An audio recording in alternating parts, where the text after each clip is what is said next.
TCI is brought to you by Escandarea, the most dominant 3-year-old this decade. Seeing is believing at eskyonthego.com.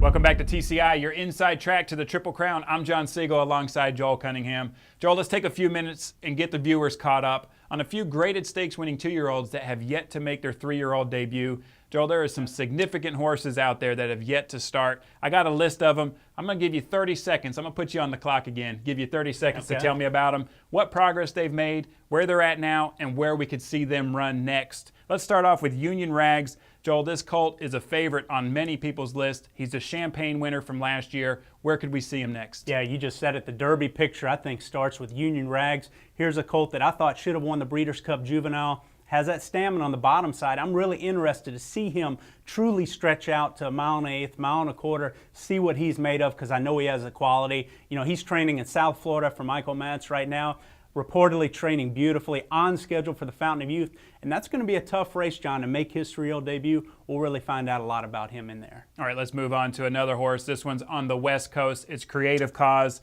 Joel, this horse won the Norfolk as well as the Best Pal. A lot of people like this horse. Where can we see him next? I mean, you're talking about Creative Cause, another horse on the board in the Breeders' Cup Juvenile with a pedigree to get better at 3 and stretch out. This horse is going to run next week, John. Interesting enough, they're going to run him at 7 furlongs in the San Vicente for his first race back.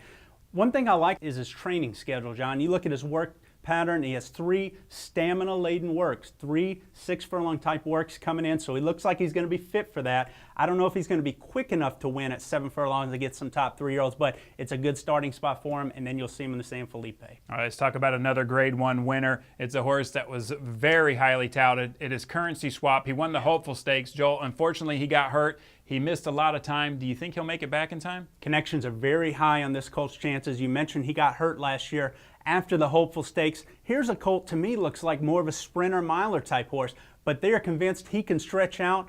They wanted to get him around 2 turns in the Breeders' Cup Juvenile last year before he got hurt. They wanted to run him in his first start of the year in a Fountain of Youth Stakes, but he only shows 2 public works. He's not going to make that race, John, but they could train him up to the Florida Derby. They like him a lot. All right, let's talk about a horse that won one of the richest 2-year-old races. It's the Delta Jackpot. It's $1 million, Joel, and that is Sabre Cat. Where can we see him next? Yeah, Sabre Cat really became a wise guy horse and really got good at the end of the year. You know, his breakthrough performance around 2 turns was that Delta Jackpot win. He won very comfortably in there. Turned out to be a decent little race. You know, obviously the horse My Adonis came back, ran pretty well in the Holy Bull Stakes. So I want to see how good this horse is. He's going to have to pass a class test eventually. They bypassed the Breeders' Cup Juvenile. I don't know if they didn't think he was quite ready for it at that time. He was in Steve Asmussen's barn in New Orleans, shipped out to California. They have a path for him now. He's going to point for the San Felipe around 2 turns. That's where you'll see Sabre Cat next, and we'll find out how good he is. All right, next up is a horse that actually won on the Poly, won the Breeders' Futurity Stakes at Keeneland. Joel, it's Dullahan. Where can we see him next? Dullahan. Here's another wise guy horse that really came on at the end of last year. Big colt, looks like a really a true classic type build when you look at this colt. Now, he won a Grade 1 on the Poly track at Keeneland, breaking his maiden, so he showed quality, but it was on the synthetic. However, John, he did come back and run pretty well in the Breeders' Cup Juvenile. The bad thing about Dullahan is, for Dale Romans, he's in South Florida. He came up with a little bit of a cough, and it's setting back several weeks in terms of his work schedule. They're going to try to run him in the Palm Beach Stakes on the grass to set him up for his goal, which is a return to Keeneland in the Grade 1 Bluegrass Stakes there, where he's already a Grade 1 winner. All right, let's talk about, last but not least, Gemologist, a horse that seems to be on the same path as Super Saver. He's owned by WinStar. Joel, they have a lot of options with this horse, but tell me, where can we see him next? Well, if it's not broke, don't fix it. And certainly it wasn't broke for Super Saver. They took the Churchill path to then 2 starts before the Kentucky Derby with Super Saver. Worked out well. Gemologist, obviously also a Kentucky Jockey Club Stakes winner.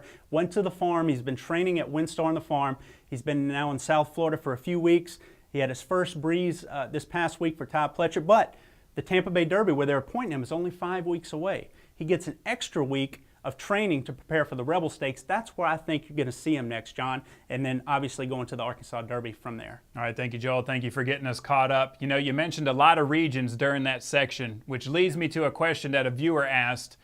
What region do you think this year is most likely to produce the 2012 Kentucky Derby winner? You know, that's a great question because it is so wide open right now.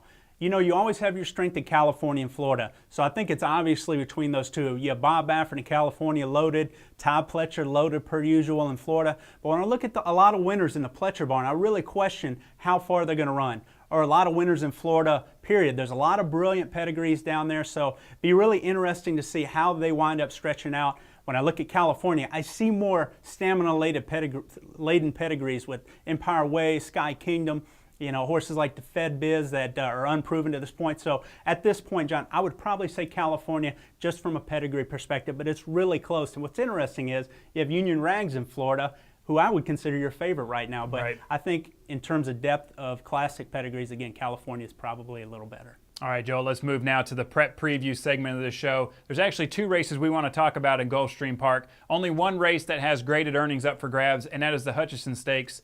Joel, this is a 7-furlong race. Typically, more sprinter profile horses come out of this race, right. But there are 2 you're interested in. Tell me about them. Well, I think your horse to beat in here is going to be Thunder Moccasin. Now, what's interesting is, you know, for trainer Todd Pletcher to point this son of AP Warrior, more of a stamina-laden pedigree, I think this horse has, to the 7-furlong race, I think that says a lot about what they think he is. I think they probably feel like he's a quicker type horse, maybe a one-turn type horse to point for a race like this. He comes in off of sharp work. So I think Thunder Moccasin, I'm not sure how far he's going to want to go down the line, but he's your horse to beat off that impressive debut win on Christmas Eve. But the interesting horse for me that could come out of this race and make an impact on the Derby Trail, John, is Ever So Lucky. Right. Here's a horse that a lot of people were high on last year. They obviously gave a lot of money for him, and they made a pretty aggressive move for these connections to come out of a maiden win at Churchill and run him in a grade 2.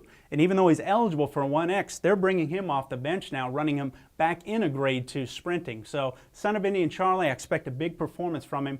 Well, I want to see how big, and I want to see how he's finishing late in terms of evaluating how he's going to progress, maybe and start down the road at somewhere like the Florida Derby. All right, Joel, let's move now to that undercard allowance race where we see 3 maiden winners in here, but they're impressive and they could make an impact this year. Really, John, you have to mention this allowance race. These Gulfstream Park allowance races this time of year are always going to feature some high-profile connections, some high-profile pedigrees that, when you look at a couple in here, Unbridled Minister, Spring Hill Farms, you're looking at 2 horses with not only great connections, but pedigrees to really excel at the classic distances. They've already shown ability, so be really interesting to see how those 2 run. Spring Hill Farms obviously has a little more tactical speed, so he's going to have an edge in this race. He'll be your big favorite in here, but this is a very interesting race, John, and I definitely think your winner in this race is very likely to make an impact somewhere in the Derby Trail. All right, thank you, Joel. Thank you for your great answers. Yeah. Thank you guys for watching. Hey, and answer that question for us. Which region do you think is going to produce this year's Kentucky Derby winner?